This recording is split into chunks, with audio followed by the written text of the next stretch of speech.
Money. It's amazing what it can make a person do.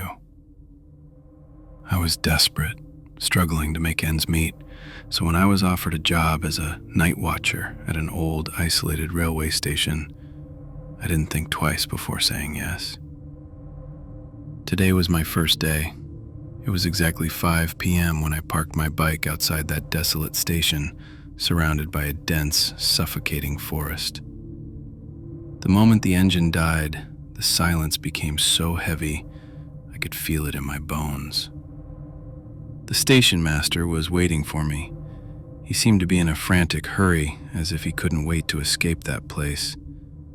He handed me the keys to the control cabin and looked me dead in the eye, saying something that sent a chill down my spine. "Listen closely, son. No matter what happens tonight, no matter what you hear, do not open the cabin door. Even if you hear my voice calling you from outside, do not open it. Do not step outside until the sun comes up. Just pull the lever at exactly 1:55 a.m. and give the green signal to the 2 a.m. train." With that, he hopped on his old bicycle and pedaled away as fast as he could. As soon as he left, the station felt dead.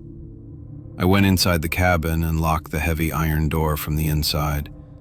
At 7 p.m., I opened my tiffin, but my throat was so dry I could barely swallow. My financial worries kept spinning in my head, so I told myself it was just 12 hours. I could handle it. But as the night grew deeper, I began to hear things. Step, step, step. The sound of someone walking on the platform, but whenever I peeked through the glass, there was nothing but empty benches and swirling dust. Slowly, the silence became deafening. By 1 a.m., the metal walls of the cabin turned ice cold. I could see my own breath in the air. That's when I felt it. Someone was dragging their feet on the platform outside, a rhythmic, scraping sound. I looked through the window, but the fog was so thick I couldn't see past the railing. Then came 1:55 a.m. With trembling hands, I pulled the lever. From the distance, a whistle echoed, but it didn't sound like an engine. It sounded like a distorted, metallic scream. An ancient, black, coal engine train slowly crept into the station. And then I saw them. Standing on platform 4 were 2 young girls. They were wearing tattered Victorian-style dresses that looked decades old. They were holding hands, spinning in a circle, but their speed was inhuman. Their laughter wasn't the sound of innocent children. It was a terrifying blend of radio static and distant shrieks. Suddenly they stopped. They snapped their heads toward me. They had no eyes, only deep, black, hollow voids that emitted a faint, eerie blue light. They pointed at me, and a voice echoed inside my brain. "Uncle, the station master told you. Don't open the door. But the window is already broken." I froze. I looked over and noticed a small crack in the corner of the old cabin window.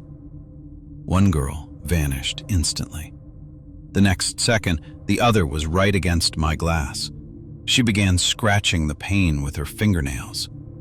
Screech, screech.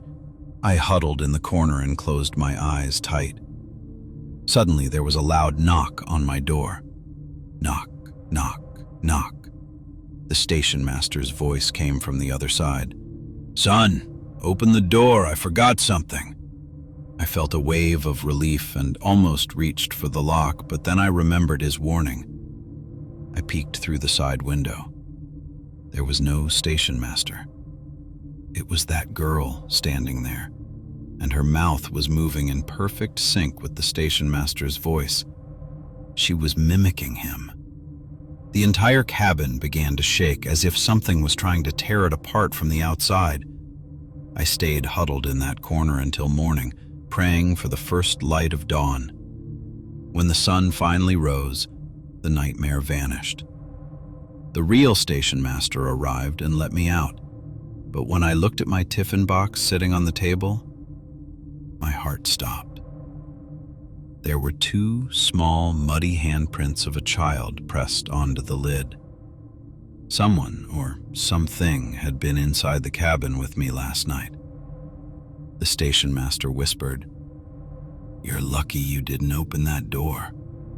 The guy before you did. They found his body on the tracks the next morning, but they never found his head." Friends, this isn't just a story.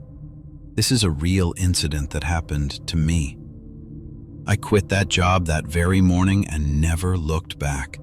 To this day, whenever the clock strikes 2 a.m., I hear the sound of small fingernails scratching at my bedroom window, as if they are still waiting for me to come out and play. I never went back to that station, and I never will. If you enjoyed this transmission from Shadow FM, please like the video and share it with friends who are afraid of the dark. Don't forget to subscribe and hit the bell icon, because the next nightmare is coming soon. Take care of yourselves tonight. And remember, if you hear a familiar voice calling you from the darkness, it might not be who you think it is. Stay safe.